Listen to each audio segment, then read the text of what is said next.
காவேரி உயிரோட தான் இருக்கா.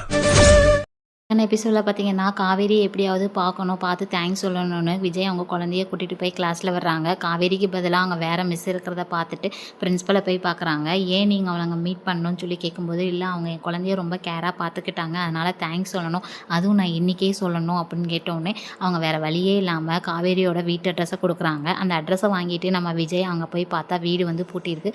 பக்கத்தில் விசாரிக்கும் போது அவங்க நாளைக்கு வந்துடுவாங்க, ஊருக்கு போயிருக்காங்க அப்படிங்கிற மாதிரி சொல்கிறாங்க. இந்த ஃபோட்டோவில் இருக்க பொண்ணு தான் இங்கே இருக்காங்களான்னு விஜய் கன்ஃபார்மும் பண்ணிக்கிறாங்க. இந்த விஷயத்தை தாத்தாட்ட எப்படியாவது கேட்டே ஆகணும்னு நம்ம விஜய் தாத்தாட்ட கேட்குறாங்க. உங்ககிட்ட நான் உன்னை கேட்கணுன்னு, என்னன்னு கேளு, நான் உண்மையை தான் சொல்லுவேன் அப்படின்னு தாத்தா சொல்கிறாங்க. இன்னைக்கு என்னாச்சு அப்படின்னு விஜய் அவங்க தாத்தாட்ட கேட்குறாங்க. நாளைக்கான ப்ரொமோவில் பார்த்தீங்கன்னா நம்ம விஜய் அந்த வீடியோவை தாத்தாட்ட காமிக்கிறாங்க. அதில் காவேரி இருக்கிறத பார்த்துட்டு அவங்க வீட்டில் இருக்க எல்லாருமே ஷாக் ஆகுறாங்க. அடுத்து பார்த்தீங்கன்னா அம்மாவோட கிளாஸ் மிஸ் வேறு யாரும் இல்லை, காவேரி தான் அப்படின்னு விஜய் அவங்க தாத்தா கிட்டே சொல்கிறாங்க. காவேரி உயிரோட தான் இருக்கா அப்படின்னு விஜய் கிட்ட வேறு வழியே இல்லாமல் தாத்தா உண்மையே சொல்லிடுறாங்க.